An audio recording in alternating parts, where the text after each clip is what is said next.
বেশ ভালোই রয়েছে। দুই একটি বিচ্ছিন্ন ঘটনা গতকাল রাত থেকে ঘটেছে, যেমন আমরা দেখেছি শুনেছি যে জামাত এবং শিবিরের লোকজন জুবলি স্কুল নামে একটা কেন্দ্র আছে সূত্রাপুরে, সেখানে তারা প্রবেশ করার চেষ্টা করে।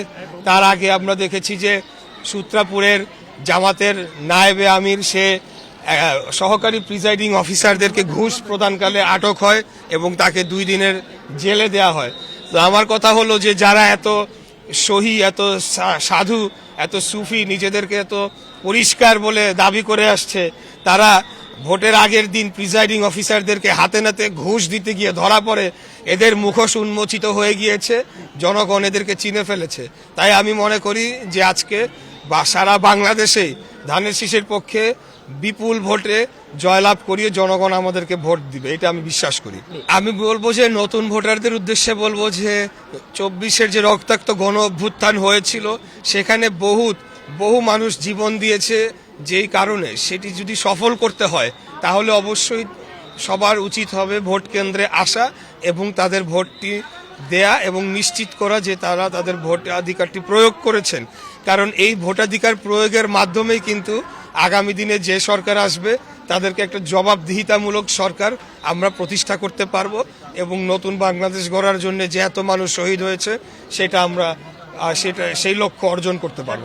আমি বললাম তো, এখন পর্যন্ত পরিবেশ নিয়ে আমরা সন্তুষ্ট, কিন্তু যারা গুপ্ত রাজনীতি করে এসেছে তারা গুপ্ত কার্যক্রম চালানোর যে চেষ্টাগুলো করেছে, যেটা আমি বললাম যে সূত্রাপুর থানার জামাতের নায়েবে আমির সে সরাসরি ঘুষ প্রদানকালে হাতে নাতে ধরা পড়েছে। এরকম সারা বাংলাদেশে আপনারা গতকাল খবর দেখেছেন, যেহেতু বিকাশে এখন টাকা পাঠানো যাচ্ছিল না, বিভিন্ন জায়গায় তারা হাতে নাতে টাকা নিয়ে ধরা পড়েছে। এবং ওই যে ঠাকুরগাঁ জেলা জামাতের নায়েবে আমির সে প্রায় কোটির কাছাকাছি অর্থ নিয়ে এয়ারপোর্টে ধরা পড়েছে। তো এই অর্থগুলা কোত্থেকে আসলো সেটাও একটা প্রশ্ন। তারা যে ব্যাংক দখল করেছে, সেই ব্যাংক থেকে কি সেই টাকাগুলা নিয়ে আসছে? ইসলামী ব্যাংক সহ আরো যে ব্যাংকগুলা দখল করেছে, তো এই প্রশ্নের জবাবগুলা তাদেরকে অবশ্যই দিতে হবে। আজকের ভোটের দিনটা পার হোক, তারপরে জনগণ তাদের কাছে এই প্রশ্নের জবাবগুলা চাবে ইনশাআল্লাহ। 100% 100% ভোটের ফলাফল যাই হোক অবশ্যই আমরা মেনে নেব। এবং আমরা শুরু থেকে বলে আসছি যে একটা নির্বাচনে জয় পরাজয় দুটোই থাকবে এবং আমাদেরকে খেলোয়াড় সুলভ মনোভাব নিয়ে সেটিকে মেনে নেওয়ার একটা টেন্ডেন্সি থাকতে হবে।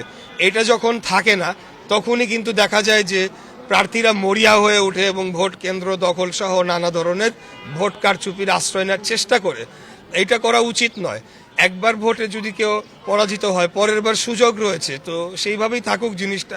আমরা অবশ্যই একটা সুষ্ঠু, গ্রহণযোগ্য, নিরপেক্ষ নির্বাচনের মাধ্যমে ফলাফল যাই হোক জনগণের রায় আমরা মাথা পেতে মেনে নেব ইনশাআল্লাহ।